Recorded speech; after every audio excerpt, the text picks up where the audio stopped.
Morning, everybody. Thanks for coming out 8 o'clock on a Sunday morning. Everybody must be really excited to learn about programming, planning, and managing space. And I'm really excited. I'm Elliot Felix from a company called Brightspot. We're a higher ed strategy firm on a mission to create more engaging, equitable, and sustainable experiences for students and faculty and staff. And we geek out on space management. Let's just get a sense of where you think you are in terms of your space planning and management practice.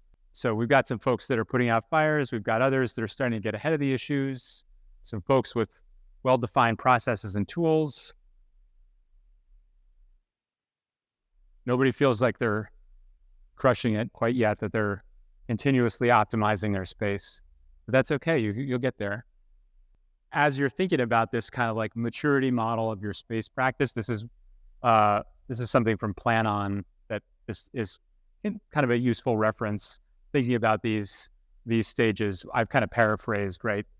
They call it ad hoc space management. I call it just putting out fires. So that's something you can reference. But strategic facilities planning, right? As we're thinking about planning, programming, managing space, that job is really about connecting space and strategy, right? It's about how can your facilities advance the institutional strategy, whether it's the business plan, whether it's the strategic plan, whatever it is your organization is trying to do. You're trying to use your space not just like as a container for people and activities, but as like a lever, as something that actually like propels you forward and helps you achieve your goals by answering questions like, how much of what kind of space do we have? How well is it working? What condition is it in? And how is it helping us achieve these goals? And those goals or those challenges or those opportunities might be about growth. They might be about a reorganization or a new hire, or it might be about consolidating. Maybe you've got like empty office space, I'm just guessing, post-COVID, and it's in patchwork, and you're trying to piece it together to see how much space it actually frees up. Or maybe there's M&A activity, and you're trying to fit together pieces that used to be disparate, or you're coping with cultural change, new initiatives, new leadership, new direction. All these things mean you have to realign your space with your strategy, and that's your job. Right, where you're moving from the strategic plan or the business plan into strategic facilities planning, and then you're translating that into things like a master plan, and then into individual building projects, which could be new build, could be renovations. That's how you're continuously optimizing your space. And as a strategic facilities planner, you're kind of pulled in two directions, in that you're trying to connect the space and the strategy, but you're also kind of dealing with strategy and tactics, right? Because you're thinking big picture, long term. We're running out of research space. Or you might be thinking quite tactical and granular. I need one more office near the president, right? So you're trying to balance these two different perspectives. Yes. So the question is, what's the difference between a strategic plan and a strategic facilities plan? And I think you're correct in that the strategic facilities plan is often not codified in some document. That's kind of the work of the strategic facilities planner to take, for instance, what's in the institutional plan or the business plan, and then translate that into a campus plan or individual projects. So the institutional plan might call for a growth in computational research, right? Or interdisciplinary research. And then what you're trying to do is, how does that play out in space? How does that play out with facilities? Which things are going to grow or consolidate or relocate? So there's rarely a strategic facilities plan document, because it's it's sort of this constant process of like translation and alignment. But of course, as part of a campus plan, there's going to be a vision, there's going to be goals, there should be, metrics, So some of it can show up in those ways. Great question. Julie, Mike, anything to add on that? So you're really this kind of like go-between, right? You're this translator between the strategy and the tactics, between the space and the institutional vision and goals, so that the space can be more than a container, right? So that it can be a lever, so that it can be a tool, so that it can help you get where you want to go.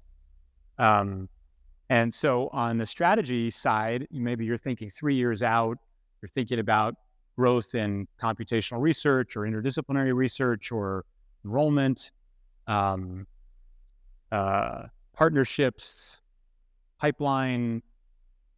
And then on the tactics, you're thinking like day to day, year to year, I need another office. I need to set my, they're at 80% full, not 85. So you're going between these two, and at the tactical level, you're thinking like, I need to fit, I need to co-locate this team has grown, and I need to get their offices closer together, right? That's like a tactical day-to-day thing. Whereas a strategic thing is like, oh my gosh, our supply of space is not going to meet our demand of people, right? Our headcount growth in orange is going up at 12% per annum, but we can't add space fast enough, right? So that's like the strategy. That's the strategy piece. Tactics is like, where do I put this office? Strategy is, how can I be sure I have the space in place to support the headcount?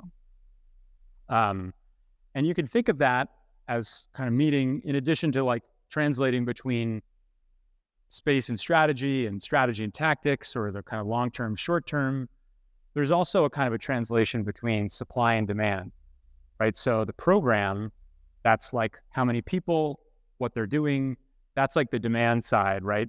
You're looking at trends, you're looking at headcount, you're looking at utilization, your space standards. Those all tell you kind of how much of what kind of space you need. And then on the other hand, you've got the supply, right? The amount of square footage, the type of space, the location, conditions. And purple people like us, strategic facilities planners, like we're trying to knit those two together. We're trying to translate the business plan into facilities. We're doing gap analysis between like what you've got and what you need, or between what you've got and maybe what your peers or your competitors have. And you're trying to knit those two together to translate from one to the other. And you're thinking about, in order to think about the future, you're thinking about like, what are the drivers for change? So like in a higher ed realm, it might be things like your enrollment. Is it declining or is it growing? At what rate? Then you're trending that out. Or might be specific courses like, oh, we just created a new school of data science, or a new program in data science. Where am I going to find space for them? Or you're looking at the pipeline of research grants, and you're saying, gosh, our strategic plan calls for 10% increase in research expenditures. Does that mean I need 10% more lab space or not? Right? You're kind of thinking about those drivers, and then you're translating them into kind of downstream things that help you plan, right? So you take enrollment and you translate that into numbers of students, or you take research grants in dollars, and then you think about like, okay, what am I doing now in terms of like dollars per square feet, so that now I can then play that out and see whether I need more or less or whatever. So you're translating from a driver into square feet by a number of different steps. In a private sector context or a government lab, maybe you're looking at things like the drug development pipeline. You're looking at business forecasts, future revenue. Does increased revenue mean we need more space or not? Can we do more with less? These are like all the questions you're thinking about as part of that strategic facilities plan. And you're probably going to do a bunch of graphs that have time as the horizontal, right? That's like one of the big things you're going to be doing in strategic facilities planning is because you're trying to figure out how the supply meets the demand over time. And you'll think about, you could take a forecast from business plan or an enrollment forecast from a strategic plan, and then try and line that up with space. And you're often using ratios, heuristics, rules of thumb to translate from that primary driver into another. So it might be like, if you're an academic institution, you might have gross square feet per student, right? So then if I get X more students, I need Y more square feet. Or it might be dollars per square foot in a research context. Okay, if I get this new grant, I probably need X amount more square feet. Hope that was a good first hour together, thinking about the role of strategic facilities planners